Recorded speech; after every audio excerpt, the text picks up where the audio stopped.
This episode is brought to you by Progressive Insurance. Whether you love true crime or comedy, celebrity interviews or news, you call the shots on what's in your podcast queue. And guess what? Now you can call them on your auto insurance too with the Name Your Price tool from Progressive. It works just the way it sounds. You tell Progressive how much you want to pay for car insurance, and they'll show you coverage options that fit your budget. Get your quote today at Progressive.com to join the over 28 million drivers who trust Progressive. Progressive Casualty Insurance Company and Affiliates. Price and coverage match limited by state law. Toyota's legacy has been standing tall for generations. From pioneering hybrid technology to redefining the standards of safety and efficiency. Each innovation, a renewed commitment to progress. And with Toyota's legendary lineup of trucks in stock at your local Toyota dealer, you can experience the legacy for yourself.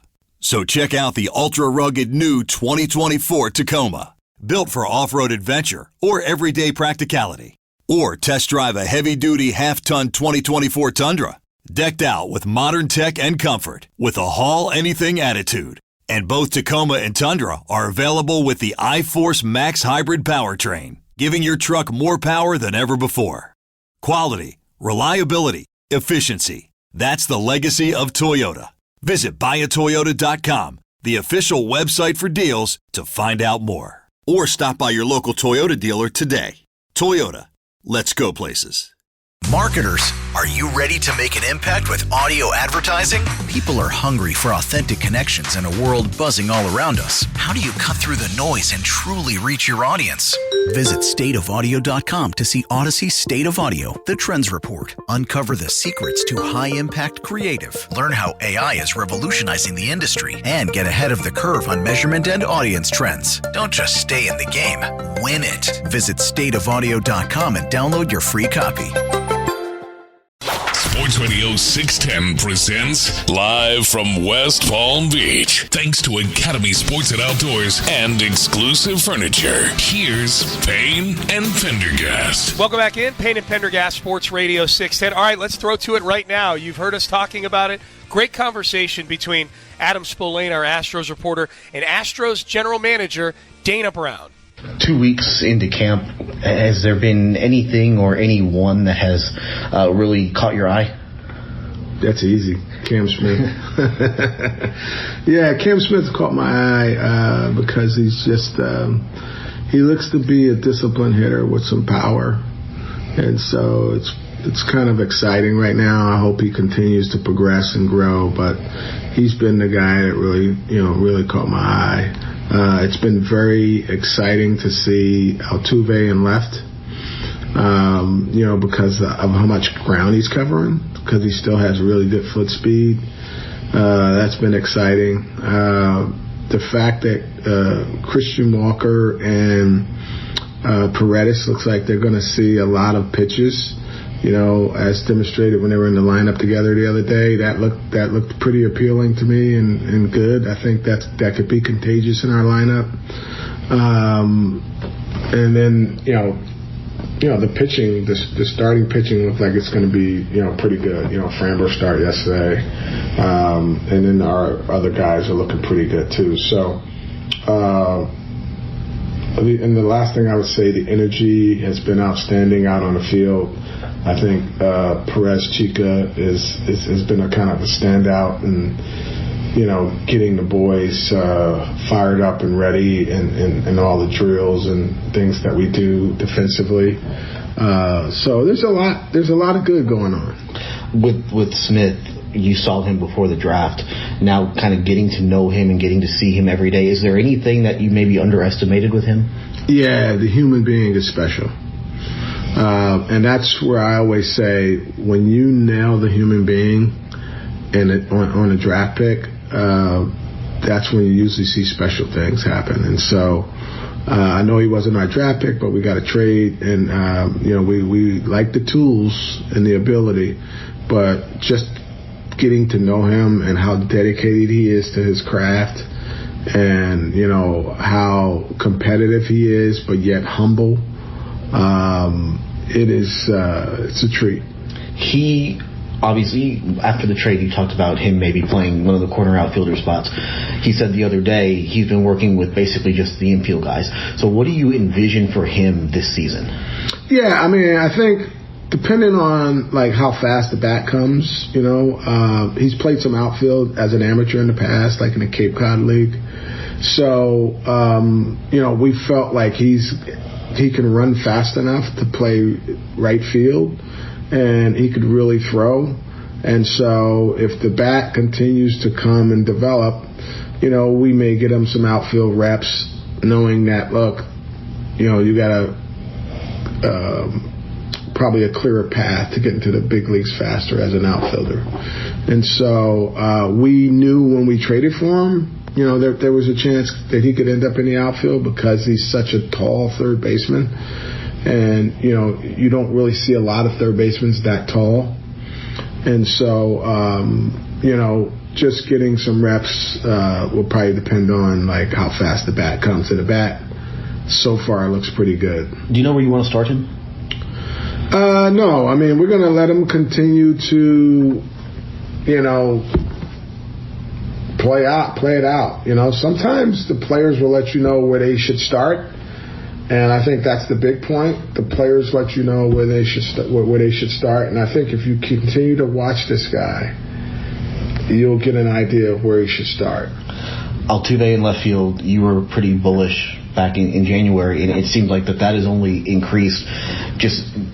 You haven't seen it in a game yet, but is anything that you have seen make you think that he won't be able to do it? Like, is there a world where he's not your opening day left fielder at this point?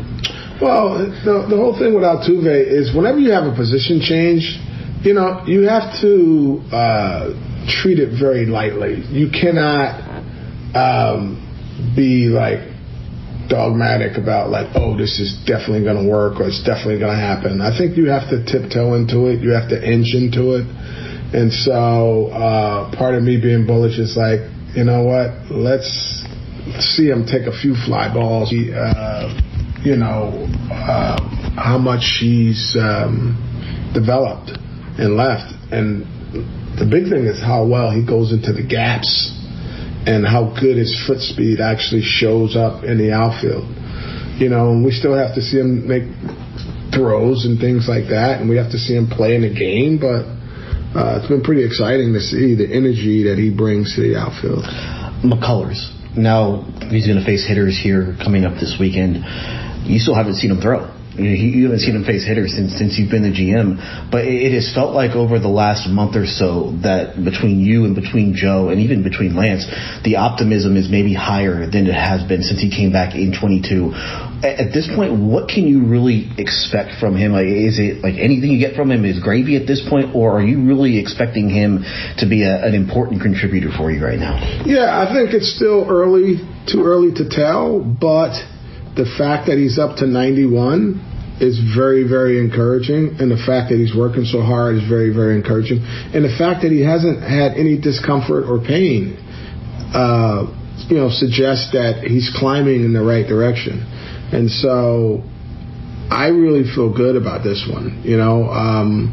There comes a times where some of these arms, when they get hurt and they really get to the point where they're coming back, when they have those setbacks, it's discouraging. But when they continue to progress and we haven't really seen the setback, that's very, very encouraging. I know he's been frustrated, but what have you just thought of his, mental toughness going throughout this whole thing where he's had to kind of start and stop so many times the last couple of years? Yeah, I think that's a warrior. He has the warrior's mental toughness.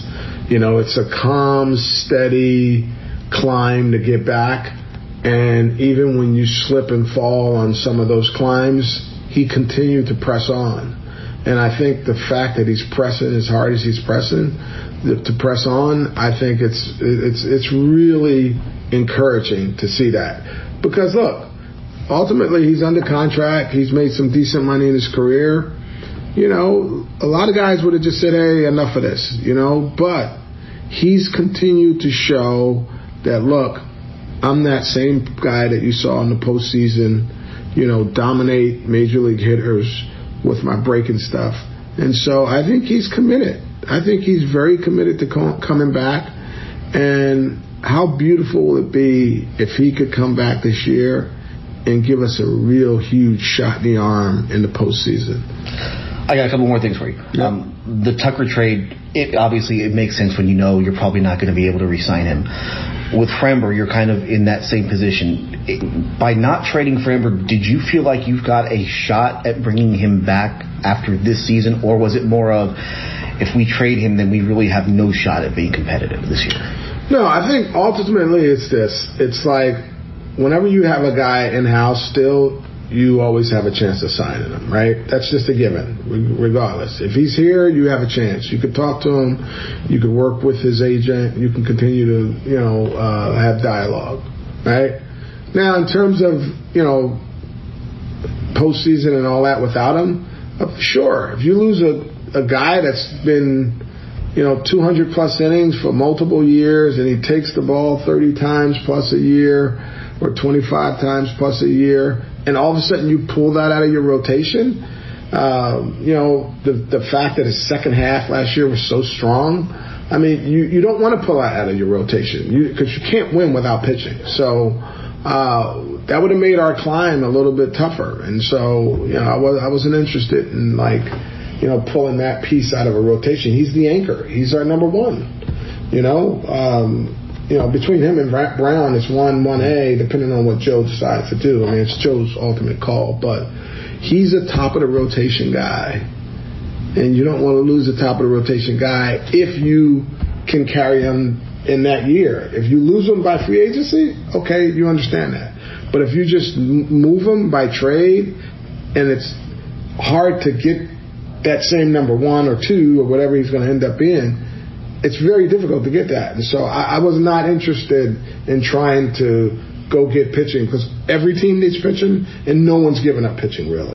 Have you spoken with him or his representatives about an extension? Over the past 2 years, yes. But, ultimately, nothing new. But I got a really good relationship with him. I have a really good relationship with his agent. And I would assume at some point, this year that we'll have some conversations. All right, last thing. We talked in this office a couple years ago. You had just gotten the job. You're trying to learn all the names and all the stuff that came with it. Does this feel like it's more your roster now at this point? Look, I always feel like the roster belongs to the team and the front office and ownership because it's a collective group. We make acquisitions here. We don't make any acquisitions without talking to our owner, keeping him in the loop, talking to our manager, collectively collaborating in the front office. So it's like, it seems like it's my roster, but it's the group's roster, and so I think we've all worked hard to make the adjustments we've made, whether it's signing Walkers, trading for Paredes, or what have you, but we've all collected, or trading Tucker or whatever, we've all collectively come together and said, let's continue to think about what's best for this team in the present and what's best for this team in the future. Between you, Jim, and Joe, how in line have you guys been over the last year or so? Totally in sync. There's a special oneness of what we do and talk about, and we all get on the same page, and it's not that you always have to agree, but you all get on the same page to try to do what's best for the organization. Has Jim said no to anything that you've wanted to do? Look, Jim, he will give his opinion, but ultimately he'll let me make the final decision. I think that's pretty much how I would describe him. He'll always give his input, but he'll always say, look, it's your call. What do you want to do? Here is my opinion. And he lets me make the call, which I think it's been great. And when you don't have a president in between the two, it's just the GM and the owner. And the owner tells you, hey, he gives you his opinion, and he says, look, you have to make the call, but this is my opinion. Dana, thanks for doing this. Yeah, no problem at all. Yeah. Man, what a great conversation with Adam Spolane and Astros general manager Dana Brown. In fact, we'll spend the final segment of the show, Seth Payne and myself, breaking down the things that we liked that we heard in that interview. There's two things in particular that I liked. Towards the very end of the interview, much more comfortable with, I think, how things are structured with the Astros, and also something that reminded me of the Texans, believe it or not, in this interview. We'll get to all that coming up next. Stay there.